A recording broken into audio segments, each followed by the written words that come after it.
الخلود شيء سعى عليه الإنسان على مر سنين طويلة، وهتنبهر لما تعرف إن النهاردة في أشخاص ميتين لكن تم الاحتفاظ بالأجسام بتاعتهم بطريقة معينة زعما من إنه لما التكنولوجيا تتطور بقدر كبير هتقدر تساعدهم في وقت من الأوقات. دي مش كدبة إبريل بالمناسبة ولا حاجة، النهاردة في عشرات الشركات اللي بتعمل ده، منهم مثلا شركة اسمها الكور. بس الخلود اللي أنا عايز أكلمك عنه النهاردة مختلف شوية، وتعالى ناخد مثال عملي عشان الصورة تتضح لك أكتر. لو في شخص مؤثر ومعروف ومحبوب والشخص ده مات، فلو كان ممثل مثلا مش هيقدر يظهر في أي أعمال فنية، ولو كان بيعمل محتوى مفيد برضه مش هتقدر تشوف له أي محتوى تاني، صح كده؟ طيب إيه رأيك بقى إن ده كان زمان؟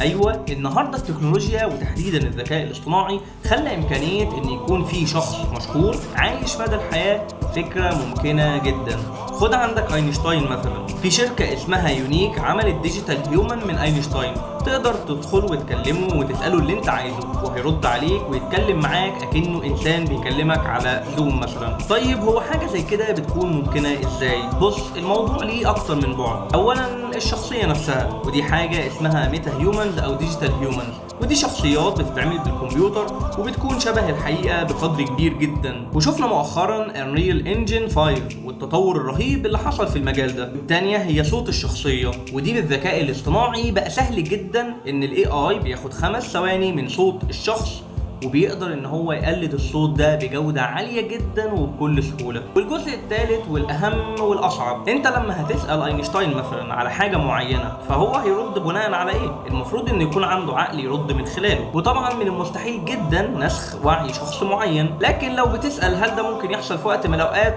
الله اعلم، انا اظن لا، لكن الزمن وحده اللي هيورينا. المهم الجزء ده بيتم استبداله حاليا بذكاء اصطناعي، بيقدر ان هو يبحث في الانترنت لما تسأله سؤال معين ويبدأ انه يصيغ اجابه ويرد عليك بيها. بكده بنقدر نشوف الميتا هيومنز او الديجيتال هيومنز، واللي بالمناسبه في منهم كتير حاليا. شخصيه مثلا زي اينشتاين اللي قلت لك عليها، وبشجعك تشوف الفيديو اللي عملته عنه وتروح كمان تجرب وتكلمه بنفسك. وشخصيه زي ليتل ميكيلا، ودي يوتيوبر بس مش انسان حقيقي، وبرضه عملت عنها فيديو هسيب لك اللينك بتاعه في الوصف. وشخصيات تانية كتير جدا تقدر تتعرف عليهم على الموقع ده واسمه virtualhumans.org. تقنية زي كده ممكن يكون ليها مميزات كتير واضرار اكتر. مميزات ممكن تبقى للشركات انها تعمل شخصية مشهورة او ما يسمى بالديجيتال انفلونسر، بحيث ان الشركة تبقى ظاهريا خالدة من الناحية التسويقية. ممكن برضه يبقى في ميتا هيومنز يستبدلوا خدمة العملاء، فبدل ما تقعد تتعطل مع شات روبوت مزعج جدا ومش فاهم انت بتقول ايه، او حتى تستنى فتره طويله علشان شخص حقيقي يرد عليك ويساعدك، فتقدر تتواصل مع ميتا هيومن في اي وقت وهيساعدك تحل مشكلتك. مش بس كده، حتى من قريب شفت ان بعض الشركات بتعتمد على الذكاء الاصطناعي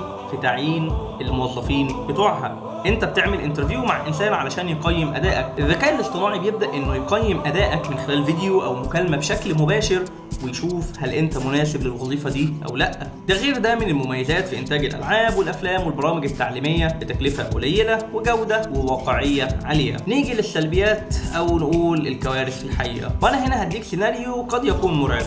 تخيل كده رئيس دوله يموت ويتم عمل منه ديجيتال هيومن ويتم اداره الدوله دي من خلاله. ممكن اي حد بيتحكم في حاجه زي كده يبدا حروب ويعمل كوارث او يعمل اللي هو عايزه ببساطه. ممكن دول حتى تسيطر على دول تانية بتقنيه بسيطه زي دي. عشان كده التقنيات دي عليها رقابه عاليه جدا، ومن كام سنه حتى اجتمعت الشركات الكبيره زي جوجل ومايكروسوفت وفيسبوك علشان يعملوا بروتوكولات تعاون تتصدى لمخاطر التقنيات دي. لو الكلام ده اول مره تسمعه فبشجعك جدا تشترك في القناه، طبعا ده لو انت مش عايز تبقى عايش في 2022 لكن معلوماتك في التسعينات. وانا هنا بتكلم عن تقنيات مذهله هتغير وبتغير في العالم بتاعنا، حاجه زي الذكاء الاصطناعي والواقع الافتراضي والميتافيرس. وكمان بعمل شروحات تساعدك تشتغل على الانترنت لو انت مهتم بالبيزنس. فلو الموضوعات دي تهمك هتشرف باشتراكك ومتابعتك. ولو عندك تعليقات او اسئله او اي مقترحات اكتبها لي تحت في التعليقات.